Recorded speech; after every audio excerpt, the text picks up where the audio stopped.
The Newsroom, where untold story is revealed.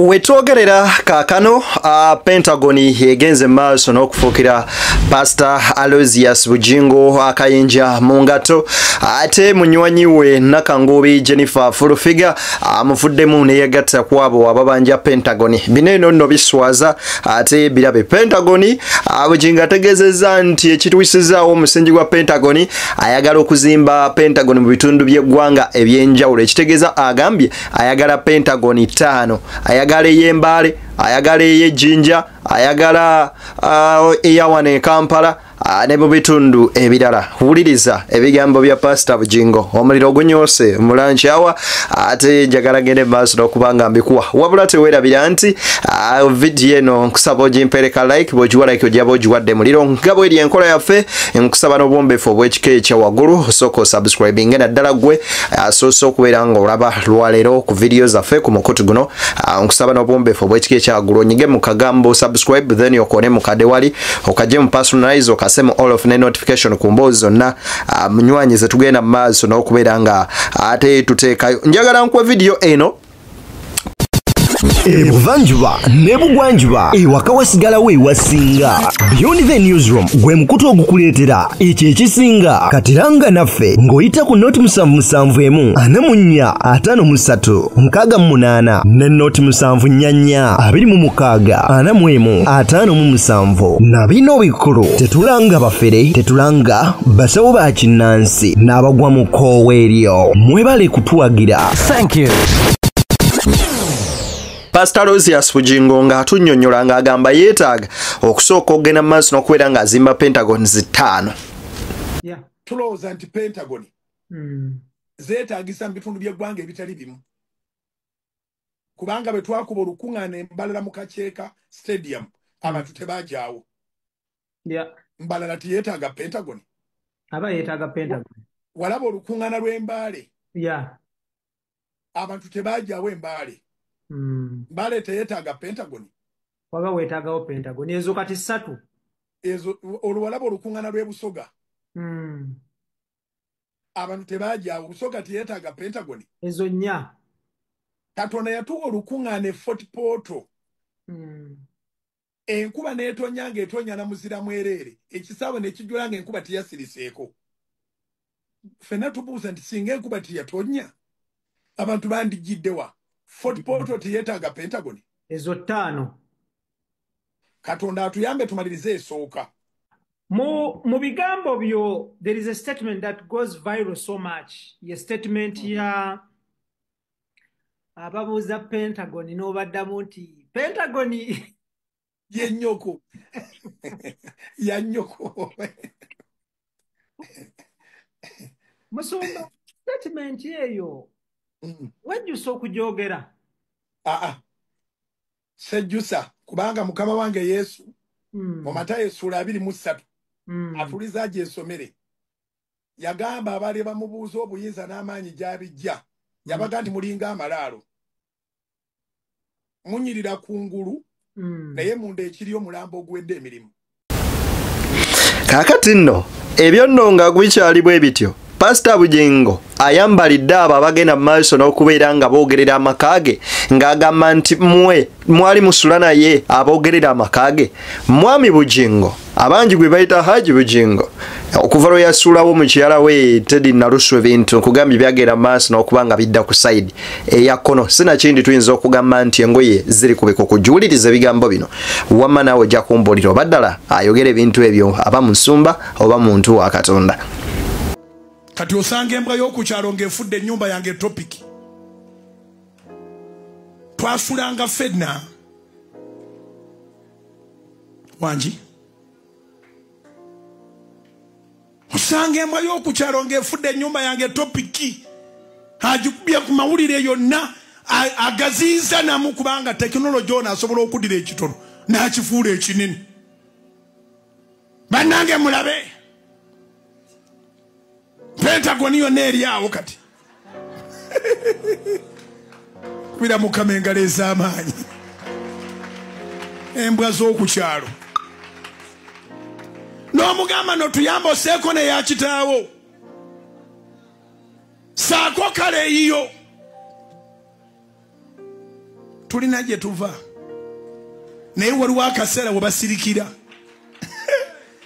bayiganya Yesu paka le bagamba abadde mwana wa Katonda bulijjo ffe basobya wangi bayiganya Yesu paka le bakkiriza bonna nga bakanyiza abatali Afrika nti omuntu ono tabadde muntu wa bulijjo. Kakati nno ewatali aswala ku TV ey'omusumba wuliriza full figure ne Mwami Senkubuge nga bali mu mboozi za kujja mu mpale n'ebintu ebyefaananyirizaako bwe bityo ne tuweebuuza wano twatuukawo ddi ku TV y'omusumba. Kusaba obiwulirize ate tweyongereyo. Abakazi ennaku zino basula mu ki? Si gwasula n'abakazi basula mu ki? Excuse. Abakazi basula mu ki? Go through them. I'm asking you, just asking me the question, the same question. Why do you ask the one who, when the one who... You were man, when mukazi go through please, excuse me, can you answer me? Can you answer yourself? I can't, because that's why I'm asking you. What is good for you is good for any other woman. No, you're a woman. I'm not. But do you know I'm a woman? Ebyo munju bino ebyo munju wajangala ebyo munju ebitotulwa era nakola otandise okwagala okumfulinga. I'm not supposed to excuse me sir. Finally Bujinga agenze maaso n'okwetonda ng'agamba nti information gye yaleeta nti tebannaweza sente zizimba musingi mbutagamba nga konti tannaweza sente zizimba musingi wabula mbu yagamba sente eziriwo teziweza 30% kuze baagala. Olidde ebigambo bya pastor wamma. Information generator never distorted with self-seekers. Teyagambako nti tetulina wadde ezisimu omusingi. Teyagambako nti project ya Pentagon eri halted, not at all. Information generator eri very clear. Eri clear mu bigambo byange articulately. Eri clear mu byawandiikibwa. Atulaba n'atuwuliriza yebikulire yekka ekitabo kya Luka essula ya 14 olwabiri mu 8 okutuuka ku lwasatu. Ennyiriri ezo 3 zoogera ku kuzimba kwokka. Mukama waffe Yesu ng'abuuza nti ani ku mmwe bw'abanga ayagala okuzimba ennyumba atasooka kutula n'abalirira obanga alina ebyokugimala so that bw'asima omusingi n'amala alemererwa okumaliriza ng'atooledde ekifo yaki breaking adda activities endala zonna zaavaawo. Abantu basuubira nti wagenda kubeerawo magnificent building.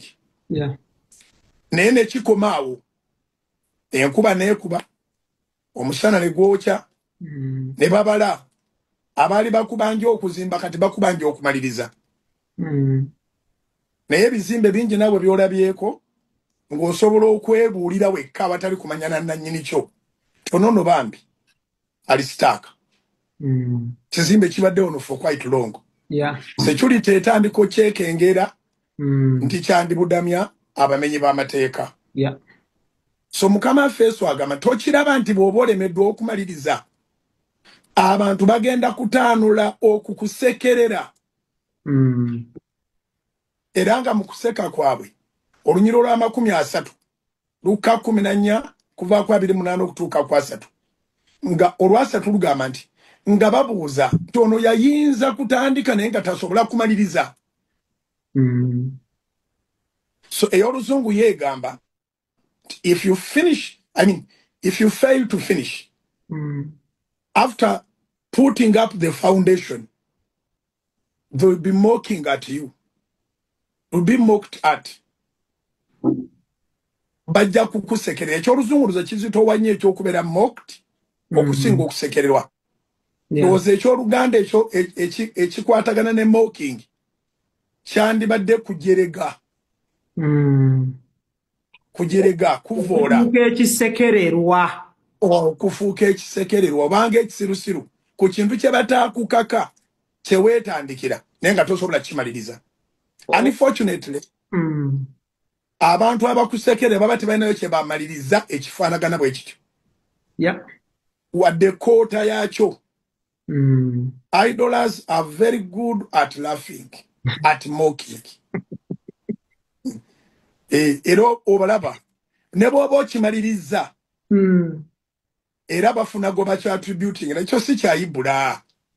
Singanga bomulaba ina sente ezo.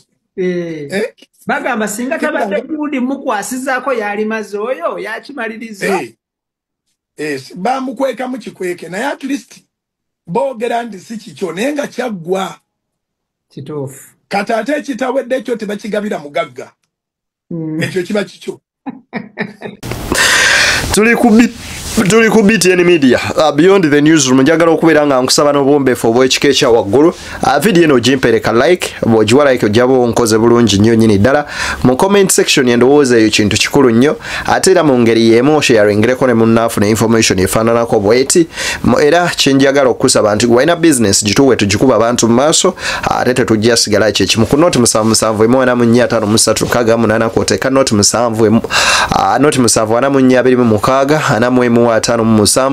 wejogera maaso n'okubeera ng'oyita then abamu ku admins baffe bajja bakufuna ate era bakwasaganye mu mbeera esinga okuba ey'omutindo. Tugezaako okubeera nga tucompilinga stories mpitirivu nnyo okubeera nga tuzikuleetera ate era zituukagane n'omutindo gwa Beyond the Newsroom. Tukyakola enkyukakyuka nnyingi mu mpeereza yaffe naddala ate omwaka guno nga tufuba okubeera nga tukuwa ekyo ekisinga okuba ekirungi. Mbeere bulungi tusinkana ate mu mbowooza endala.